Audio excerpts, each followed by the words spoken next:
feel like the state of black youth is today and where their minds are today? There's no hope. There's no hope. The state where they at is they're at destruction. Today's youth is the most self-destructive youth that the world has ever seen exist. The mind state is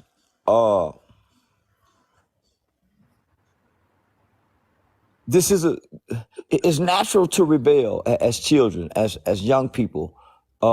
It's natural to have some form of resentment toward authorities and adults during your adolescent stage. But this group of children in this era, they're not getting to make it out their adolescent stage because they're hateful children. I'm a fan just like you is a Tupac, Mr. Charleston, right? I'm a fan. I came up in the 80s just like you have. I'm a fan of Pac. When I listen to Pac, it's like he's talking about this generation of kids. I got out of that when I listened to him. He was. About this generation of kids. He wasn't talking about us. What I see now, I see Mr. Charleston, I don't see any black pride. And that's scary. Well, You can't have black pride if you ain't got black love. You can't have black love if you don't have self-love. You can't have self-love if you ain't get mother love, father love, grandma. You got to get some love, some form of affection. But in our race, I'm looking at our race, and I go state to state just like you. And I see our race is the state they in, the kids, the state of mind these kids are in, man. I don't think we'll make it to 2050. My generation and your generation, it's something wrong with this generation of humans because they're scared. It's like the Willie Lynch syndrome is sitting in them. It's like they're scared of the youth. And I'm one of the ones who ain't scared of the youth. Me and you almost the same person, but in different bodies. That's because we don't live in the home with them. The people in the home scared of them. That's why everybody else scared of them. And I witnessed that, and I see as I go, Mr. Charleston, I'm like, I'm looking at the homes, and I'm looking at the parenting. I'm like, ain't no discipline in these homes. And then when I come out in society, being that I'm an 80s baby, you know what I'm saying? I came up under love and all that, and giving back and giving that and respect. Yes, sir. No, sir. When you see an adult talking, you don't talk. You don't talk back to an adult. You let the adult handle the situation. What I'm seeing self-discretion like you see, and I listen to these Tupac songs as regular. I'm seeing the self-discretion. I don't see no growth in it. And the parents ain't trying to see it. It's like everybody's caught up in this social media life. And it's just our people. Because I go around to different states. It's the Mexicans working, their kids working. I have all my friends are from international from overseas and all that. All of them are working people, working families. I got Mexican friends, Jamaican friends, Haitian friends, and all their families together. And I only see this happening to the Black Americans. That's the only people I see this happening to. So what I'm saying is, I see it's like that M Ultra, it's like it just pinned it on us. I ain't trying to say it's a race thing, but what I'm saying is it's something wrong with us as a whole people. Something's going on. And this music is not affecting these other kids. I'm going to these households where these other kids and other races are. Their kids are not acting like our kids. I think this problem came from when we was young. I heard kids used to say this, man, when I grow up, I'm not going to raise my kids like that. But then I used to go to church, and they used to always say, spare the rod, spare the kid. And now I get it. And we're in a predicament right now where the kids have no God. Nobody's teaching about God. No one wants to go to the church. Everything's corrupt. Brother, did you come to preach or you gonna let me talk too? Oh, I'm sorry, sir.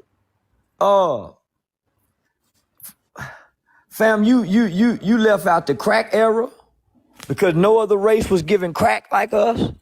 You left out the civil rights generation when they came in and put the welfare down. They didn't do that to nobody else. You left out the fact, nigga, that we come from slavery, so we always play behind the 8 ball with everything against us when we step out the house, whether that's going from public schools to daycare. Homie, that's intentionally done against us. That's why it's only us. No other race get to talk about killing their people but us, homie. So some of these things are intentionally done to us to keep us like this. We didn't know nothing about crack, homie. Our government brought crack to our doorsteps and gave them to our mothers. Think about that, my nigga. But we didn't know that till now. Till Freeway Ricky Ross came out and they giving us Snowfall. They did that to us, my nigga. That changed the trajectory of who black people were. The crack element. Because that took our grandmothers from us. Our grandmothers started sleeping with our friends. Our mothers, all kind of stuff started happening after that to black people that had never happened before. And then after that, guess what? The kids who was born to those mothers, they came along with a new form of biological chemical warfare called ADHD, putting the kids on the psychotropic drugs while their mothers was on drugs. They did that to us, homie, if we go be real. So these are the crack babies. These are the kids that they gave Xanax to, Prozac to, Adderall to when they was talking ADHD, when they should have been talking school suspension and ass whoopings, when they took mama and them hands off our ass, my nigga. We ain't just went bad. We was done bad. We ain't just went bad, my nigga.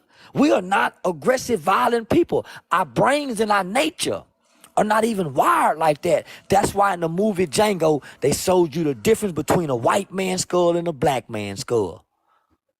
Nigga, we not violent. We took on their nature. This is their nature. We mimicking something that we're not. We're going against our nature, homie.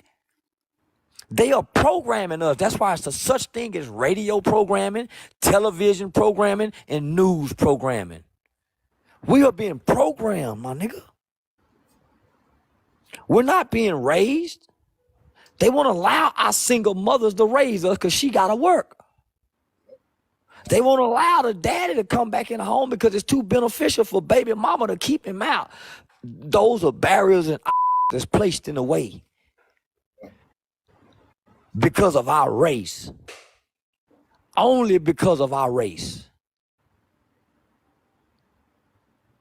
So, since we know this in this information age, we got to stop looking at us and start looking at the babies and come with a strategic plan to go indoctrinate third graders, just like the gay community target kids, just like the prison system target kids.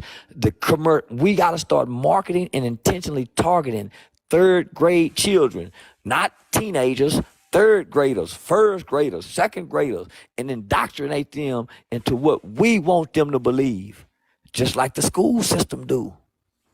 You fight fire with fire.